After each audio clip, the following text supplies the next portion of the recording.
Kong, diretso na tayo dito. Kong, China, oh. Nagre-recruit daw talaga Yes, ng yes. mga Pinoy na may military background para maging social media warrior. Yeah. Alam na this, bay. Alam na Alam din. na. Bakit kailangan may military background pa? Talagang desperado ng China. Oh. Wala na silang ano eh. Wala na. Nakatutok ang buong mundo sa kanila. Pumapabor sa atin ang buong mundo. Mag-isa na lang ang Alam China mo, sa ngayon. susunod, baka pag nag-recruit yan, baka hingin nila na may intelligence background. Intelligence back. Oh, Jesus, mubida. Yung mga mga Marites. Ayan, mga Mario. Ayan, Asawa ni Marites. Marami silang ma-recruit ng mga marites. Yun na nga eh. Si Yusek Jeff D ng DICT Kong makakausap natin. Yusek, magandang umaga. Magandang umaga, Arjo. Magandang umaga po, Congressman Erwin. Lahat na nakikinig na. Kong. Yusek, tanong ho natin, hindi ba? It's obvious, magre-recruit ka ng mga empleyado ng tao. Bakit? Why kailangan may military background? Ano ang purpose kung ito ay gagamitin mo lang as keyboard warriors? Tama po ba, Yusek? Is this how you're looking at it at DICT? Tama, Congressman. So, himay-himayin lang natin yung papaano nila ginagawa. So first, they're using names na malapit sa mga Western names. So, parang mga consulting na Western sounding. It could be European or American. Pero ang maliwanag na ang hinihingi nila ay mga consultants and analysts na merong either government or military background.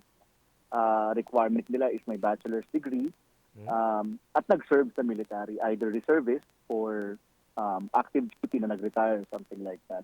And then they will ask you to write a series of reports and a series of papers, and they'll pay for hundreds of US dollars, depende kung sino yung marami kasi sila mga nasa 3 yung namomonitor namin. Ang ending po nito is pataas ng pataas ng security clearance required for you to be able to write those papers. Ngayon, pero po kasing facility sa internet na ang tawag ay WHOIS. Kapag ka hinuis mo yung itong mga domain names na ito, lalabas that they were registered from within China kasi meron tayo tinatawag ng mga top-level domains. So these domain names were registered in China. Some were even sub-registered by Chinese companies. So ganun po yung modus operandi. Yusek, have you informed Malacanang or in the DND and the National Security Council hinggil dito sa inyong natuklasan o sa inyo? Were they informed already? Yes po. Meron kaming 2 channels. Meron kaming informal channels kasi isang gobyerno lang naman po tayo, Kong. So, in-inform po namin sila informally by call, yung contact namin doon. We are about to inform them also formally din.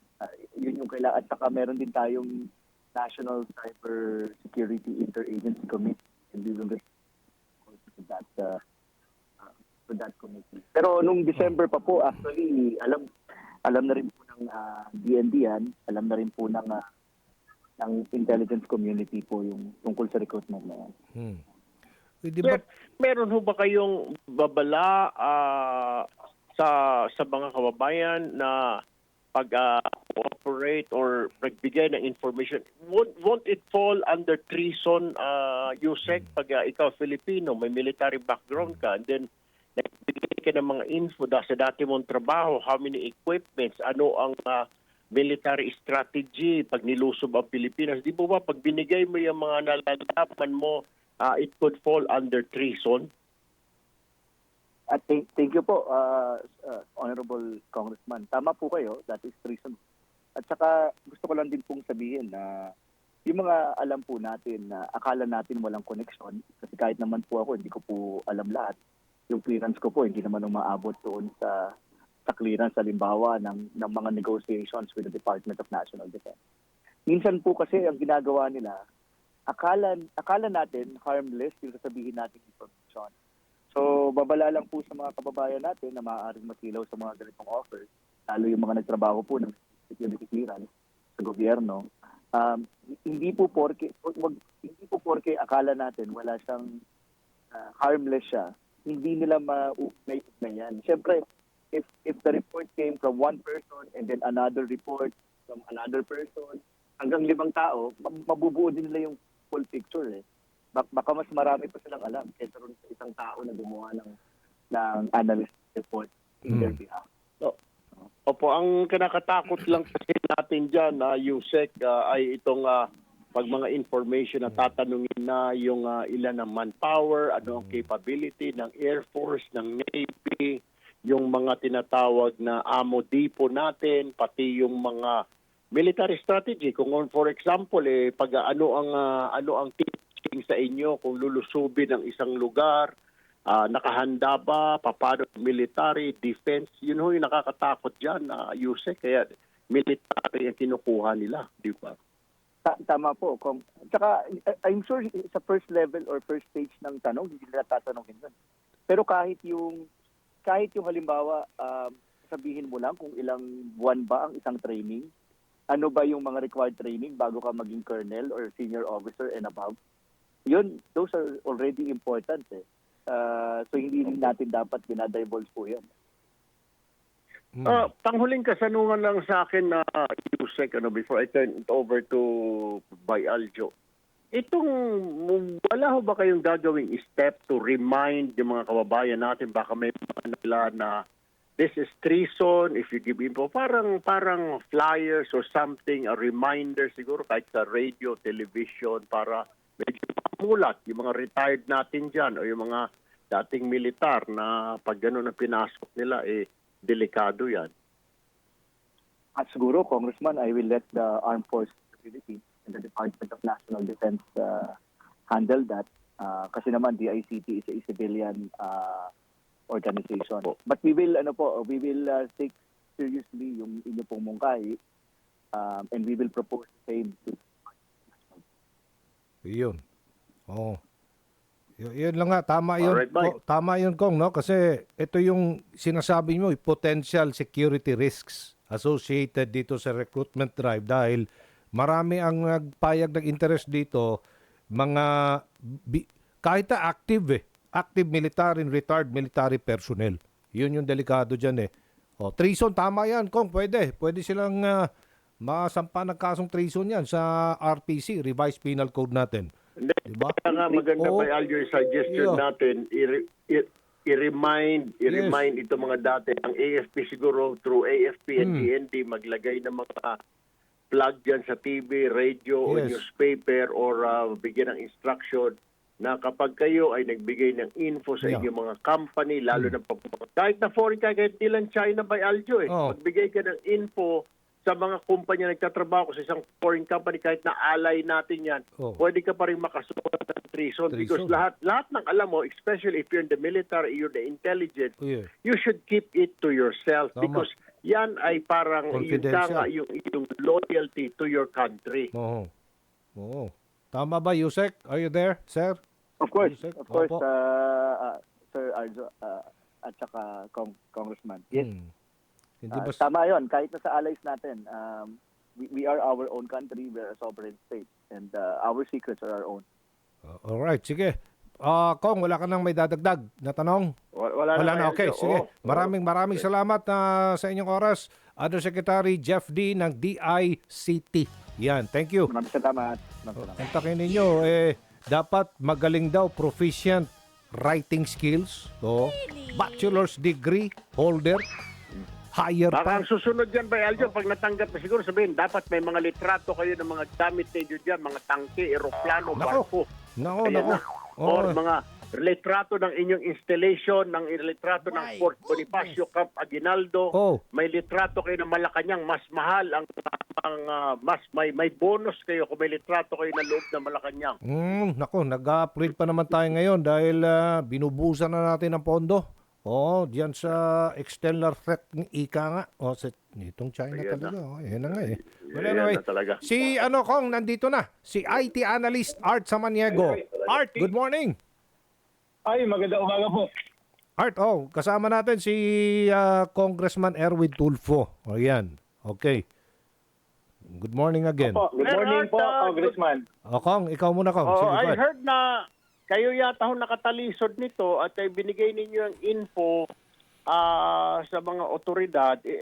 Correct me if I'm wrong, pero this is what I've gathered.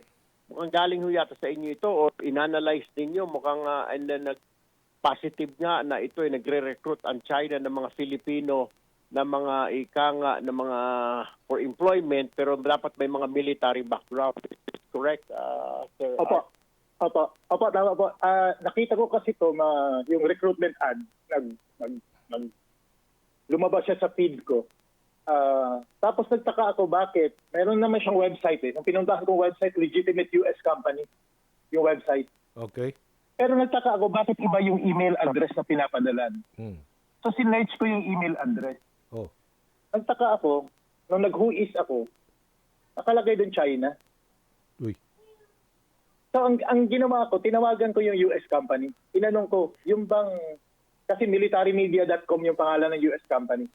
Sabi ng US company, kung tinanong ko, konektado ba sa inyo ang militarymedia.group? Sabi sa akin, hindi. They're not connected with us in any way. Sabi sa akin ng militarymedia.com na US company. So ginawa ko, nag-apply ako ng trabaho dito. Nag-apply ako dito sa military. Ito, itong pinapakita. So tinanong ako kung anong background mo. Sabi ko, journalist ako, nagsusulat ako tungkol sa cybersecurity. Tapos sabi ko, I have a question. Are you a US company? Sabi sa akin, yes, we are legitimate US company. Yan yung sabi sa akin. Tapos sabi ko, bakit yung whois nyo, bakit China? Dapat US to. Pinlock na niya ako. Uy. So nung nakita ko to, ni-research ko, marami pa siyang mga connection, marami pa siyang mga grupo na nangre-recruit din ng mga security researcher, nagre-recruit ng mga merong military sa government background, part-time, ang laki ng sweldo ha. Maabot ng parang mga 3,000, 4,000 yung mga sweldo. Tapos ang gagawin lang, gumawa ng report tungkol sa military life. Ganun lang ginagawa. Di ba ito na... di ba ganun ka-stricto ang Facebook dito sa mga ganitong klaseng mga modus, Sir Art? Dapat yun nga sila na po. mismo, binablock na nila ito eh. Di ba? Oo, yun nga Security po, oo. concern to eh. Ito, by Aljo, ito pa nakakatawa. Oh. Di ba, sinulat ko to sa Facebook ko. So marami mga tao nag-concern. Di ba? Kasi nakakabahala talaga. Ako ang binan ng Facebook. Oh. Okay. Binan ako ng Facebook. Lahat ng mga nag-share nung post ko, ginawa ng Facebook, tinanggal. Sinabihan sila na your post violate our community standard. So imbis na ma-inform yung mga tao, nawala na yung mga nag-share ng post ko na merong recruitment efforts na nangyayari na pinaghinalaan na China nang galing yung mga nangre-recruit at hindi US. Oo. So ako pa yung binan Sir Art, is there a way ba na our government, probably DICT or sa ating NSC can contact Facebook dahil harap-harapan na ito na yung recruitment lab, but then they're saying, I know it's employment, pero when you talk about military background, why will you look for military background? There's something common sense na ang hihingin dito, mga information about our strength, about our military strength, about our strategy, di po ba? Pwede bang kausapin ng gobyerno natin ng Facebook o yung mga management na YouTube or TikTok? Bagay, TikTok sa kanila yon para makontrol ito, makontain, Sir Art? Siguro Congressman, dapat gayahin natin ginawa ng Australia. Ang Australia gumawa talaga ng batas na pinagbabawalan ang mga social media networking sites na to na gumawa ng mga ganitong bagay. So merong batas na ginawa ang Australia tungkol dito. So siguro panahon na para malaman din dito sa Pilipinas na dapat gumawa din tayo ng batas para maparusahan itong mga social networking sites na to, lalo-lalo na ang Facebook na nanggagaling dito yung mga kalokohan na gaya nito. So what must be done? So kailangan ang Congress, ang Senate will have to do this. Tama po ba? Para maiwasan naman ganito. A law. We have to make what kind of law, Sir Art?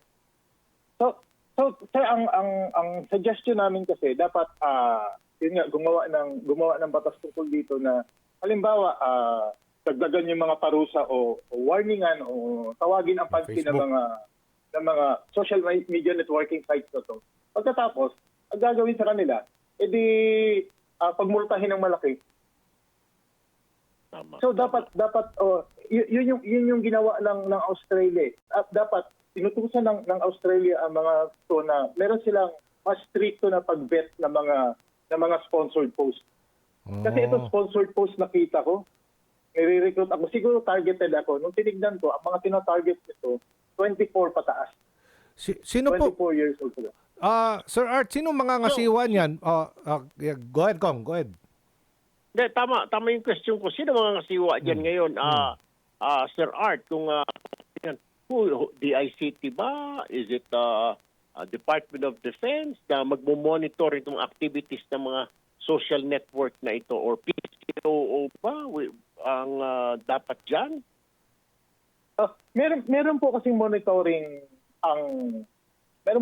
tools ang DICT tungkol dito. Kaya nung in-inform ko si Undersecretary D tungkol dito, nagtataka ko bakit alam na niya yung nangyayari. Yung pala, minomonitor na nila to. So meron silang monitoring tool. Pero yun nga, nakakalusot pa rin siya sa Facebook, lumalabas siya sa Facebook. Hindi siya napipigilan ng Facebook kasi wala tayong batas na nagbabawal sila tungkol dito. But can it be contained, Sir Art? Pag may batas na tayo na gano'n, na bawal yung mga ganitong classic ad sa Facebook. Can we contain it? Can control it? Can DICT control it para hindi lumabas dito sa ating bansa? Opo, kasi tatawagin lang nila ang attention ng Facebook at ang mga social media networking sites na huwag niyo itong ilalabas. Pag nilabas ito, mayroon kayong penalty. So dapat isama din sa batas yung heightened penalties para sa mga social media companies na nag-fail na tanggalin itong mga to. Magandang idea po yan, Sir Art. Batas talaga, Kong. Siguro, pagbalik ng session na by Aljo, ipipitch natin, ipa-file natin yan. My Chief of Staff, Jericho Javier, will coordinate po with you para mapag-usapan ho yan. Then we can file a resolution in Congress ASAP, Sir Art. Thank you po for informing the public about this. Opo, maraming salamat po sa pagkakataon na masabi natin itong mga ganitong mga bagay sa public. Kasi kung sa Facebook lang, wala. Nakaban na yung naka-block na yung post ko. Ikaw pa ngayon na-block, ano? Ikaw pa ngayon na-block? Ikaw pa yun. Naku, ano ba yan? Talaga itong Facebook, pera-pera lang. Kong, maganda yan. Mabigat na parusa, penalty, fine. Ganon yun. Tama. Itong Facebook talaga. Alright. Maraming salamat, Thank you. Sir Art Sabaniego. Thank you po for your time with us. Marami po salamat. Okay, sige.